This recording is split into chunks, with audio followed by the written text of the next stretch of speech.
Croeso mawr iawn I bawb ohonoch chi. Ffrwd byw Eglwys Ebeneser Caerdydd o idfa o fawl fel hyn ar Sul y Cofio. Mae'n braf iawn cael cwmni pawb ohonoch chi. Croeso I aelodau Ebeneser sydd wedi ymuno ar y ffrwd ac hefyd I ffrindiau sydd wedi dod draw I addoli. Am raint I ydy eich gwahodd chi I addoli yr arglwydd Iesu Grist, I glodfori Duw, I ddiolch iddo fo'n bendithion bywyd ac am I gariad a'r ras rhyfeddol yn Iesu Grist. Ar Sul y Cofio, mi fyddwn ni'n gwneud ambell I sylw at y cofio ac mi fyddwn ni'n pwysleisio bod ni yn cofio rhai hynny sydd wedi marw yn rhyfeloedd y byd ac yn gweddiog yn mynegu'n dyhead hefyd am heddwch rhwng cenhedloedd yn fyd eang. Cofiwch bod hi'n ddydd Sul. Ar y Sul yma, da ni'n cofio bod Iesu wedi atgyfodi. Da ni'n cofio bod yr ysbryd glân wedi dod. Ar bob dydd Sul, da ni'n cofio hyn. Ac hefyd fod Duw wedi gorffwyso o'i waith. Felly mae'n addas I ni ddod gyda'n gilydd I addoli Duw. Da ni am wrando ar salm hefo'n gilydd. Salm lawen sydd yn gwahodd ni I foliannu. A mae Caris Mair Jones yn darllen Salm 96. Salm 98. Canwch gan newydd i'r arglwydd, am ei fod wedi gwneud pethau anhygoel. Mae ei fraich gref wedi ennill y fuddugoliaeth iddo. Mae'r arglwydd wedi dangos ei allu I achub. Mae wedi dangos i'r cenhedloedd ei fod yn dduw cyfiawn. Mae wedi cofio ei gariad a'i ffyddlondeb I bobl Israel. Ac mae pawb drwy'r byd I gyd wedi gweld Duw yn achub. Dewch bawb drwy'r byd I gyd, gweithwch yr uchel i'r arglwydd, gweiddi'n llawen a chanu mawl iddo. Canwch ar y delyn i'r arglwydd, canwch gan hyfryd I gyfeiliant y delyn. Seinwch yr utgyrn a chwythu'r corn hwrdd. Dewch bawb drwy'r byd I gyd, gweithwch yn uchel i'r arglwydd y brenin. Boed i'r môr a phopeth sydd ynddo weiddi, a'r byd hefyd, a phawb sy'n byw ynddo. Boed i'r afonydd giro dwylo, ac i'r mynyddoedd gan i'n llawen gyda'i gilydd o flaen yr arglwydd. Achos mae e'n dod I roi trefn ar y ddeiar, bydd e'n barnu'r byd yn hollol deg, a'r bobloedd yn gwbl gyfiawn.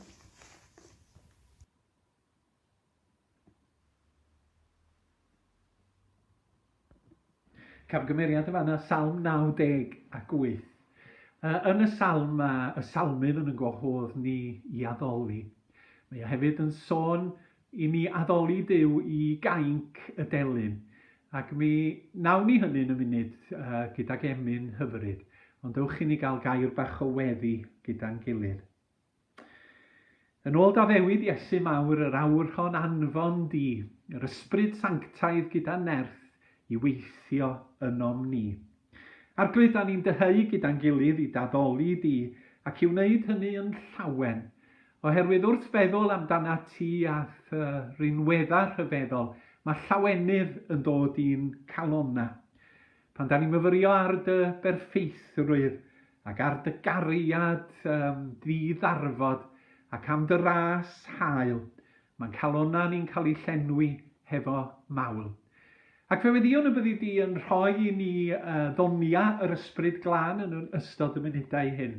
Ac yn wir holl eglwysi Cymru ac eglwysi'r byd, fod ysbryd di yn bywhau ni, yn clirio'n meddyliau ni, yn harwain ni ffydd ddyfnach yn yr arglwydd Iesu, ac hefyd yn gwneud ni yn debycach iddo ef.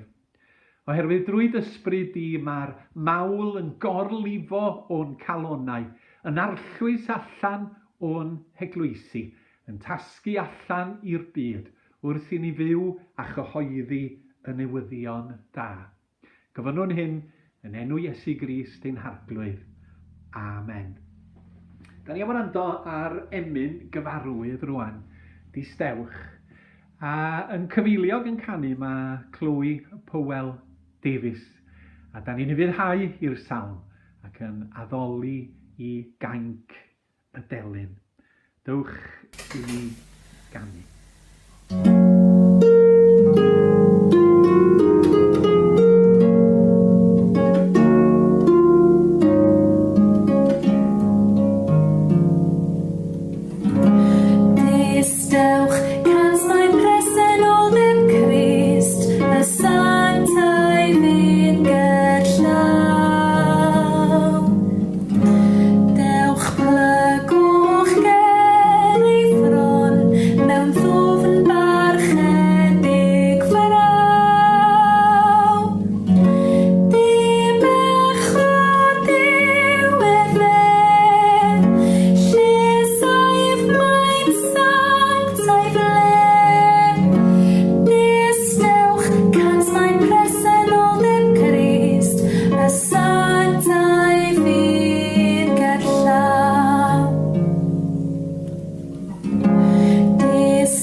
hyfryd iawn cael distewi ym mhresenoldeb yr arglwydd.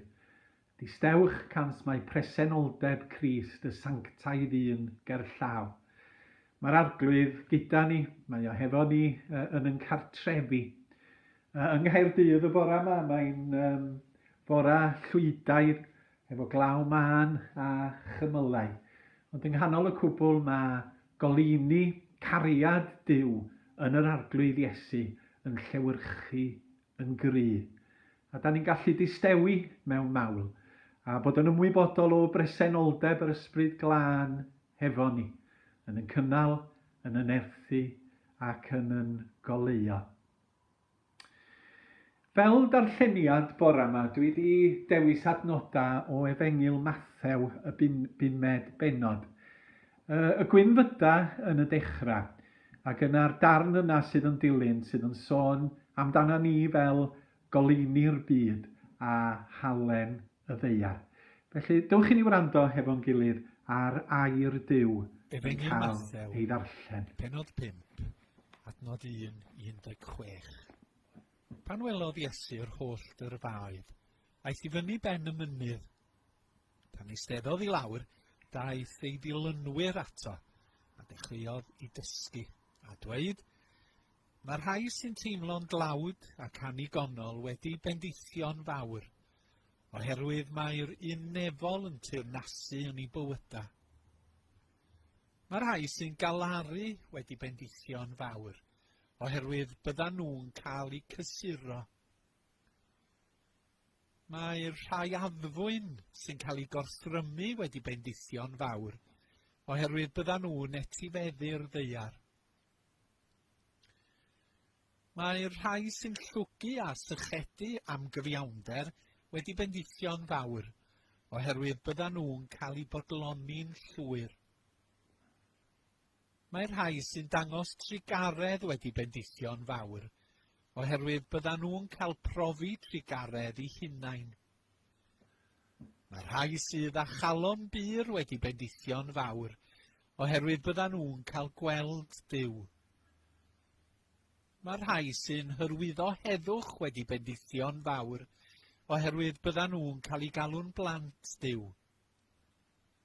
Mae'r rhai sy'n dioddef erledigaeth am ei bod yn byw'n gyfiawn wedi bendithio'n fawr, oherwydd mae'r unefol yn teyrnasu yn ei bywydau.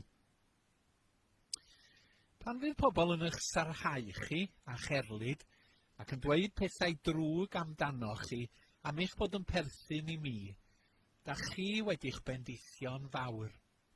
Byddwch lawen, mwynhewch gweitha'r cwbl, achos mae gan Dduw yn y nefoedd wobr fawr i chi. Cofiwch fod y proffwydi oedd yn byw ers talwm wedi cael ei herlyd yn union yr un fath. Chi ydy halen y ddaear. Ond pan mae'r halen wedi colli flas, pa obaith sydd i'w wneud yn hallt eto? Dydy o'n dda i ddim ond i'w daflu ffwrdd a'i sathru dan draed. Chi ydy'r golau sydd yn y byd. Mae'n amhosib cuddio dinas sydd wedi hadeiladu ar ben bryn, a does neb yn goleuo lamp i'w gosod o dan fowlen. Na, da chi'n gosod lamp ar fwrdd mwyn iddi roi golau i bawb yn y tŷ. Dyna sut dylai'ch golau chi ddisgleirio, mwyn i bobl foli'ch tad yn y nefoedd, wrth weld y pethau da da chi'n ei gwneud. A diolch i Dduw am ei air. Amen. Geiriau hyfryd yr arglwydd Iesu Grist yn y bregeth ar y mynydd gwyn ei byd. Yn fwriadol yn y fan yna, mi nes i ddarllen o Beibl.net, y Beibl diweddara Cymraeg, ac yna gosod geiriau y cynhwysfawr Beibl William Morgan ar y sgrin, fel yn bod gallu plymio'n ddyfnach i eiriau gair Duw. Gwyn ei byd y tangnefeddwyr. Da ni am weddio hefo'n gilydd rwan, ac wrth i ni lonyddu, meddyliwch am bobl ac amgylchiadau Da chi'n teimlo'r ysbryd yn eich cymell chi i weddio drostyn nhw. Gawn ni chydig eiliadau o ddistawrwydd. A peidiwch â peidio gweddio, ond gweddiwch dros rhywun, enwch rhywun, neu amgylchiad da chi'n pryderu amdano fo. Felly, dewch i ni gydweddio.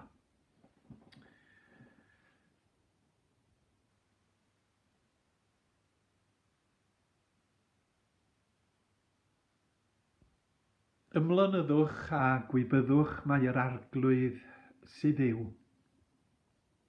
Yng nghanol bywyd, yng nghanol byd, yng nghanol sŵn y cyfryngau torfol yma, da ni'n ymlynyddu yn awr yn dy gwmni di o dad, ac yn dosod di yn ganolbwynt i'r cwbl.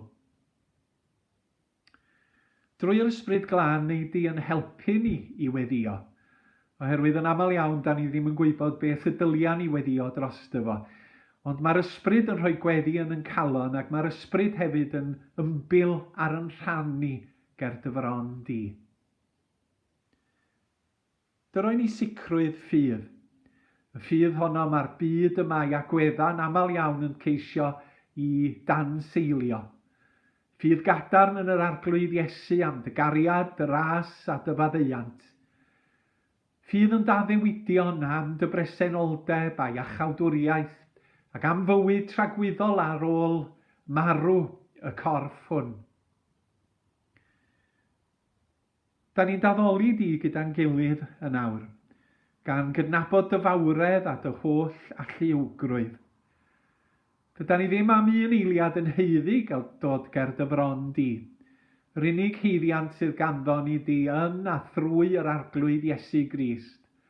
A'r rhyfeddod yn bywyda ni ydy bod Crist y Duw byw a perffaith yn cael ei roi i ni wrth i ni droi ata ti mewn gweddi. A da ni diolch am yr Iesu, am berffeithrwydd i fywyd, am ei ddysgeidiaeth ac am ei wirthia, am ei farwolaeth dros yn pechoda ni ar y groes, ac am ei atgyfodiad sydd yn seinio buddigoliaeth i'r rhai sydd yn credu ynddo. Diolch arglwydd am Iesu Grist sydd yn geidwad i ni. A da ni'n gweddio eto am ddylanwad yr ysbryd glân wrth i ni daddoli ac wrth i ni fyw yn bywyda gan fod yn ddisgyblion i'r arglwydd Iesu. Mae'r ysbryd yn galluogi ni o'r esgyn anawstera. Fel yr anawstera, da ni'n gwynebu'n bersonol, yn deuluol, yn eglwysig ac yn gymdeithasol ar hyn o bryd. Mae gennym ni y grym hwnnw yn uniongyrchol oddi wrtha ti drwy yr ysbryd glân. A da ni am weddio a chyflwyno pobl ac amgylchiadau ger dy fron di yn awr. Da ni'n gweddio am sefyllfa Covid-19 a'i sgil effeithiau a'i ddylanwad ar yn bywyda ni ar hyn o bryd. Ac fe gyflwyno ni ti gweithwyr iechyd sydd ar flaen y gad. Fe weddion dros wleidyddion sydd yn ceisio lliwio llong llywodraethol mwyn lleihau yr haint hwn a'i ddylanwad. Fe weddion dros deuluoedd a thros ein teuluoedd. Dros yr rhai hynny sydd yn gofidion ariannol, yr rhai hynny sydd wedi colli gwaith a swydd ac sy'n cael traffarth i gael 2 ben llinyn ynghyd. Gweddion dros y teuluoedd hynny sydd wedi teimlo tyndra mawr yn ystod y misoedd hyn. Gweddion dros priodasa hynny sydd wedi bod mewn argyfwng. Ac fe ofynnwn y byddi di'n cadarnhau yn bywyd teuluol ni i bob cyfeiriad. Gweddion dros yr rhai sydd yn isel i ysbryd, a da ni'n gweddion arbennig dros y cleifion. Yr rhai hynny sydd yn dioddef o'r haint hwn, ac hefyd yr rhai hynny sydd yn dioddef o afiechydon eraill. Da ni'n cofio'n arbennig am yr rhai hynny sydd yn dioddef o gancr, yr rhai sydd yn derbyn triniaethau, ond rhai sydd yn gwybod hefyd fod ei dyddiau wedi rhifo. Bydd yn agos atyn nhw. Bydd yn agos at y teuluoedd sydd yn gofidion fawr drostyn nhw, a da ni'n gweddio byddan nhw'n cael tangnefedd yno ti. Fe gyflwynwn gerdd y fron di yr unig a'r clawd yn fyd eang, ac fe weddiwn am sefydlogrwydd o fewn i ddynoliaeth, am gyfiawnder a heddwch a thangnefedd, ac fe afynnwn hyn yn enw Iesu Grist, yr hwnna'n dysgodd i weddio gan ddweud, ein tad yn y nefoedd sancteiddiau'r denw. Deled y deyrnas, gwneler dewyllus ar y ddeiar fel yn y nef. Dyroi ni heddiw ein bara beunyddiol, a maddau ni ein troseddau, fel yr ni wedi maddau i'r rhai a droseddodd i'n herbyn. A phaid am dwyn ni brawf, ond gwared ni rhag y drwg, oherwydd eiddo ti yw'r deyrnas a'r gallu a'r gogoniant am byth. Amen. Wel, mae'r hyfan yn dydi, da ni'n cael coeddiadau, ac yn sicr dwi ddim yn gallu gwneud casgliad yn y gwasanaeth yma. Ond gai ddiolch i chi fel aelodau Ebeneser am eich cheilioni yn ystod cyfnod yr cloi, ac am eich cyfraniadau tuag at waith yr arglwydd Iesu Grist yn ystod y flwyddyn. Hefyd, un peth ynglyn â'r Sul nesaf, os dyw a'i mynd, mi fyddwn ni yn ail ymgynnull yn y bore am 10 yng nghanolfan yr Eglwys Newydd, a gwasanaeth byr o fawl hefo fi wrth y lliw unwaith eto. Mi fyddwn ni'n cymuno hefo'n gilydd, felly dwi eisiau gofyn i chi i ddod â darn o fara a gwin neu y diod hefo chi. Byddan ni ddim yn dosbarthu elfenna am resyma amlwg. Ond dowch ag elfenna hefo chi. Ac os byddwch chi adra yn gwylio ffrwd byw, gnewch siŵr bod gennych chi fara a gwin ar gychwyn y gwasanaeth, fel bod pawb sydd yn credu yn yr arglwydd Iesu yn cael cymuno hefo'i gilydd. Rwan, dwi eisiau mynd at y gair, a dwi am i ni hefo'n gilydd am ychydig funudau i ystyried darn o'r ysgrythyr neu darna o'r Beibl mewn gwirionedd y bore yma. A mae sylwada fi heddiw yn nghyd-destun Sul y Cofio. Mae Sul y Cofio yn gefndir i'r ychydig eiriau sydd gen i ar eich cyfer chi. Ac wrth agor, dwi isio cyfeirio at 2 ddarlun sydd yn cael ei gyflwyno i ni yn y Beibl. Un ar y dechrau yn llyfr Genesis, ac yna darlun arall gweledigaeth yn llyfr Datguddiad. Daw i'n amlwg yn y munud pam ymodi yn gwneud hyn. Dewch i ni ddechrau yn y cychwyn hefo Genesis. Da ni'n mynd i'r penodau cynta, 1, 2, 3 a 4 Genesis. Ac yn y fan yma, da ni'n cael hanes Duw, holl alluog, hael, yn rhoi bodolaeth i'r cwbl, i'r greadigaeth enfawr yma drwy ei air. Ac yn goron ar y cread, mae o yn creu pobl i fod yn gyfrifol am y blaned maen nhw yn byw arni hi. A mae Duw yn hael, mae o'n rhoi popeth sydd ei angen ar gyfer y bywyd dedwydd a iach a diogel. Ac yn y darlun yma ddechrau Genesis, mae yna berthynas hyfryd rhwng pobl a Duw. Mae yna siarad, mae yna gerdded yn yr ardd, mae yna gydnabod, a mae o yn gwbl naturiol. Mae popeth yn dda ac yn berffaith, digon o bob dim rhyfel, dim newyn, dim marwolaeth, dim anghyfiawnder. Ond yna'n sydyn mae'r darlun yn newid, a mae'r sefyllfa yn gweithygu drwy anufuddod pobl. A mae pobl yn troi oddi wrth Dduw. A mae'r sarf yn sibrwd yn ei clustia ac yn dweud, chwia fyddwch megis diwia. Da chi ddim angen Duw. Da chi'n ddigon da a gwych a hunan gynhaliol ar eich pen eich hun. A mae hyn fel arfer yn cael ei alw'n cwymp yn dydi. Y cwymp yng Ngardd Eden. Mae Pant y Celyn yn un o'i emyna'n sôn, mwy nag un. Yn Eden, cofiaf hynny byth. Bendithion gollais rif y gwlith, syrthiodd fy nghoron wiw. Dynoliaeth, pobl yn colli bendithion aneirif oherwydd ei gwrthryfel yn erbyn Duw a'i hanufuddod i'r criwr. A mae'r berthynas rhwng Duw ac Adda ac Efa yn oeri, a mae pethau'n gweithygu ar gyfer dynoliaeth. Ac un o effeithiau cyntaf pechod a gwrthryfel yn erbyn Duw ydy bod marwolaeth yn dod. Mae'n adnod bach does yn Genesis 3:21, lle mae Adda ac Efa'n teimlo'u cwilydd, a mae Duw yn gwneud gwisg iddyn nhw allan o grwyn anifeiliaid. A wrth gwrs, mwyn cael y crwyn, mae marwolaeth yn gorfod bod. Ac yna, yn y benod dilynol, yn y 4edd benod, mae pethau'n gweithygu eto, a mae'r ddau frawd, Cain ac Abel, yn ffrio hefo'i gilydd. A mae Cain mor genfigenus o'i frawd, fel i fod o yn ei lofruddio fo, a mae'r marwolaeth yn dod i'r byd.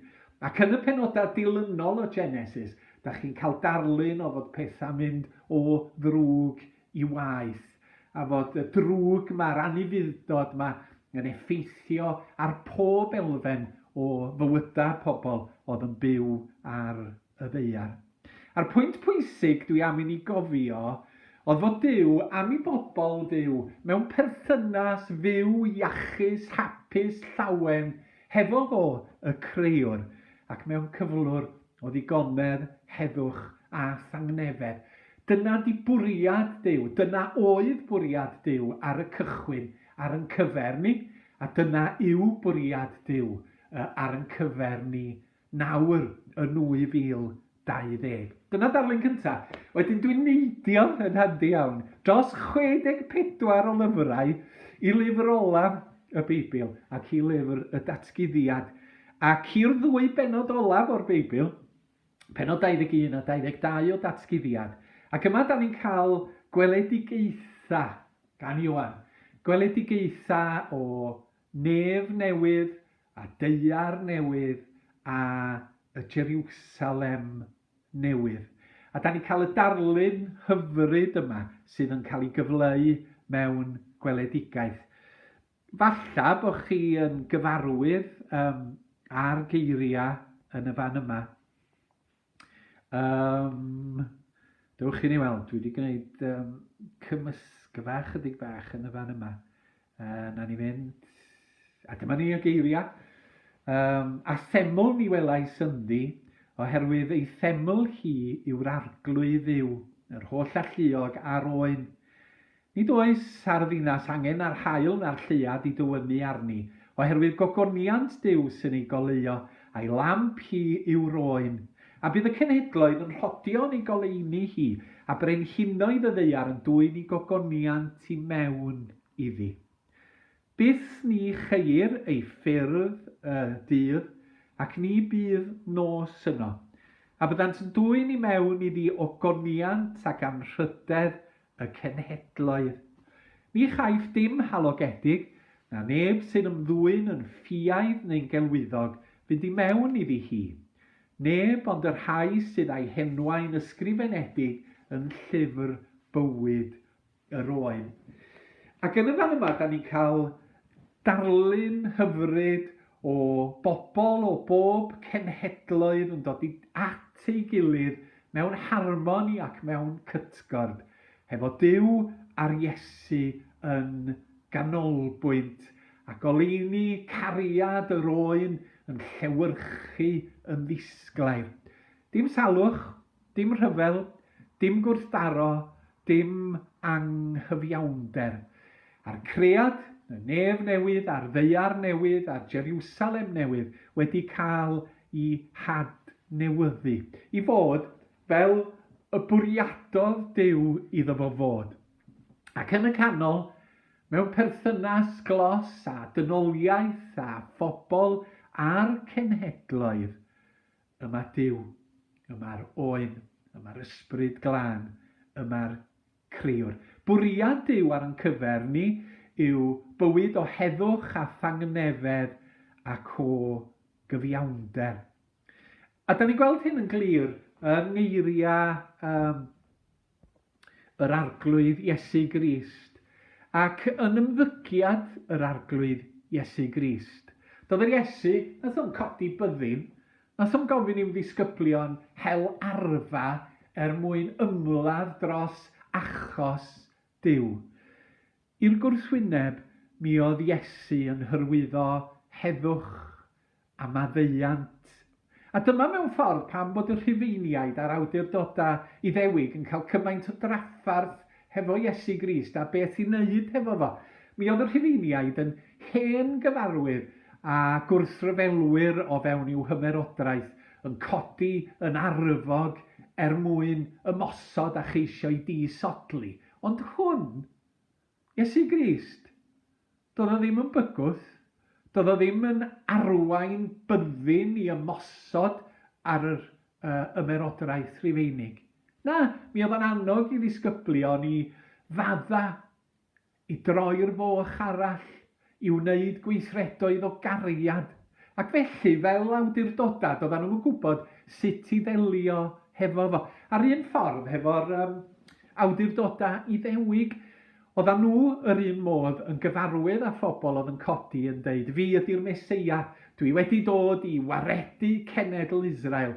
Ond Meseiau gwleidyddol oedden nhw'n aml iawn, oedd yn codi llu arfog mwyn ymosod ar hyddhau Israel yn wleidyddol oddi wrth i gelynion. Ond hwn, Iesu Grist, peth hwn, beth ydy agenda fo? Oherwydd ydy hwn ddim yn ymosod ac yn rhyfela ac yn codi byddin. A da ni'n gweld hyn yng nghymeriad hyfryd Iesu Grist ei hun. Yn cyntaf Pedr, da ni yn cael disgrifiad yn y fan yma. Wnaeth e ddim ateb yn ôl pan oedd pobl yn ei regu a'i sarhau e. Wnaeth o ddim bygwth unrhyw un pan oedd o'n dioddef. Yn lle hynny, gadawodd y mater yn wylo Duw sydd bob amser yn barnu'n deg. Ac mae agwedd Iesu yn adlewyrchu bwriad Duw ar gyfer dynoliaeth. Yn bod ni'n byw bywydau o ddigonedd, o heddwch, o dangnefedd ac o barch tuag at yn gilydd.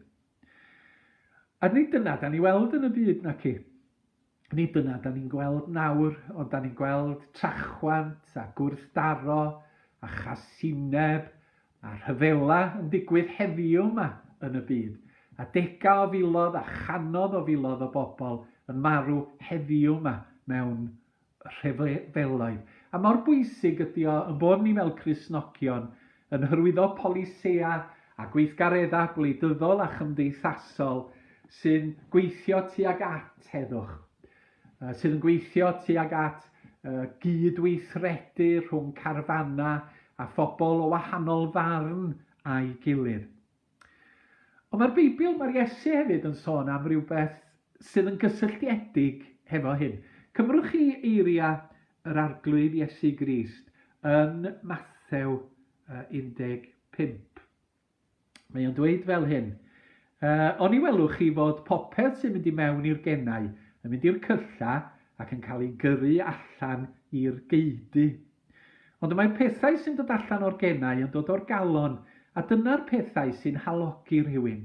Oherwydd o'r galon y daw cynllunio dirgionus, llofruddio, godinebu, piteinio, lladrata, camdystiolaethu a chablu. Dyma'r pethau sy'n halogi rhywun. Ond bwyta dwylo heb ei golchi, nid yw hynny yn halogi neb. Yn yr ystyr yn ei halogi nhw'n foesol lle, nid o'r anhylendid da ni wedi golchi'n dwylo gymaint oherwydd yr haint, yn ei halogi nhw yn foesol. A mi oedd Iesu'n cyhuddo'r arweinyddion crefyddol o hollti blew ac o fynd ar ôl pethau eilradd yn hytrach na mynd at wreiddyn y drwg. A beth oedd gwreiddyn y drwg, medda Iesu, ond cyflwr calonnau pobl. Ac mwyn i gymdeithas newid o ddifri, mae'n rhaid gallu newid calonnau pobl. Ac mae'r Iesu yn newidiwr calonnau. Ar ddechrau Genesis, mi oedd Duw a dynoliaeth mewn perthynas iach a ddiwiog a llawen gyda'i gilydd.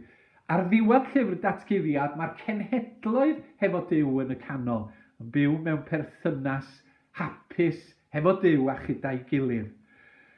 Ac o'r o'i Duw yn y canol, mae yna dangnefedd a chyfiawnder yn dod ac yn teyrnasu. Felly, peth hanfodol ydy dod â phobl i gymdeithas gariadus hefo Duw. Mae'r Iesu yn newid yn calonna ni. Mae yna ddarn hyfryd yn ail Corinthiaid. Dwi'n dod at y terfyn y geiriau yma rwan. Ail Corinthiaid, penod 5, adnod 17. Dyma nhw'n y fan yma. Felly, os yw rhywun yng Nghrist, yma'n greadigaeth newydd. Aeth yr hen heibio y mae'r newydd yma. Ond gwaith Duw yw'r cyfan. Duw yw'r hwn sydd wedi ein cymodi ni ag ef ei hun trwy Grist a rhoi i ni weinidogaeth y cymod. Cymod ydy dod â dwy ochr sydd wedi datgysylltu oddi wrth ei gilydd, yn ôl at ei gilydd. A dyma mae'r Iesu yn ei wneud. Mae o'n dod â Duw, mae o'n dod â ni fel dynoliaeth yn ôl i berthynas gyda'n gilydd, drwy berffeithrwydd i fywyd, drwy farw aberthol ar y groes, drwy atgyfodiad bendigedig ar y trydydd dydd. A mae'n creu heddwch rhyngo ni a Duw. Fel yn bod ni yn byw hefo Duw yn ganolbwynt ac yn sylfaen i'n bywyda. Ac wrth wneud hynny, mae'r Iesu'n tawelu storm yn calonna. Mae'n gwneud yn ddiddig yr hyn sydd yn aniddig yna ni. Sy'n deillio o'r ffaith nad yda ni mewn perthynas a Duw. A thrwy hynny mae'n dod â heddwch i'n calonna ni. A heddwch rhyngo ni a Duw, yna heddwch rhyngo ni a phobl eraill. Mae'r Iesu yn newid yn calonna ni, yn disodli trachwant a materoldeb a bydolrwydd a hunanoldeb sydd yn achosi gwrthdaro a ffrio a chasineb ac ymosod a rhyfel. Yn disodli rheini efo cariad a gras Duw. Fel yn bod ni'n teimlo heddwch a fel yn bod ni am ddatblygu heddwch drwy ddod â theyrnas Duw i'r byd. A heddiw ar Sul y Cofio, da ni yn cofio hefo parch yr rhai hynny a fu farw yn rhyfeloedd y byd. A da ni'n gweddio dyheu a gweithredu am heddwch rhwng y cenhedloedd. Ac fel Cristnogion, da ni'n cofio fod credu yn Iesu yn dod â heddwch sydd yn hannog i geisio heddwch o fewn i ddynoliaeth ac gogoniant i Dduw. Ac ar ei ben y bôr goron. Amen. Da ni am wrando ar emyn hefo'n gilydd. Ac ar ôl yr emyn, mi fyddai yn darllen gweddi Sul y Cofio o un o lyfrau gwasanaeth undeb yr Annibynwyr. Ond dewch i ni yn y cyfamser wrando ar Chan James yn canu emyn.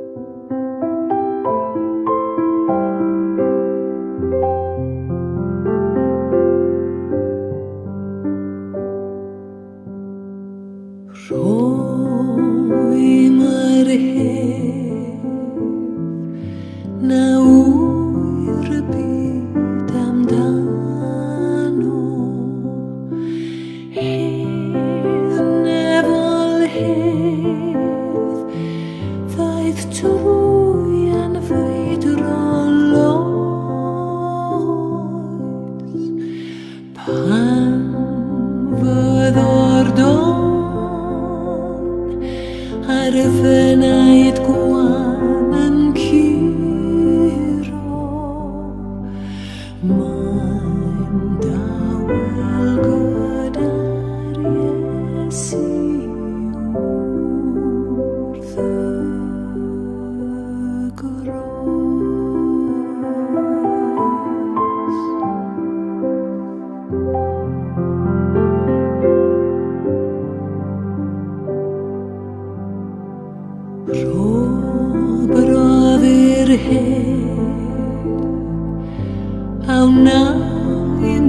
weithio'n dawel,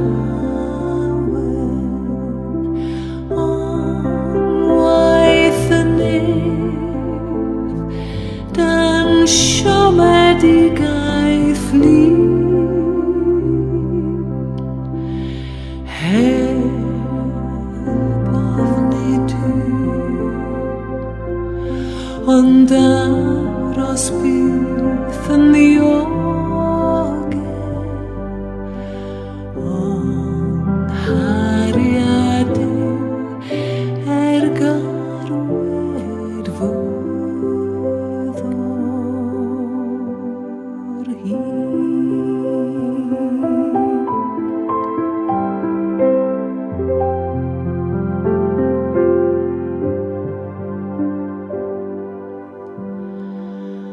O, am yr hen sy'n llifo megis afon trwy ddinas du dan gangau'r bywiol bren, hedd wedi'r loes i dyrfa'r pererinion, heb gwnnw byth na nos tu hwn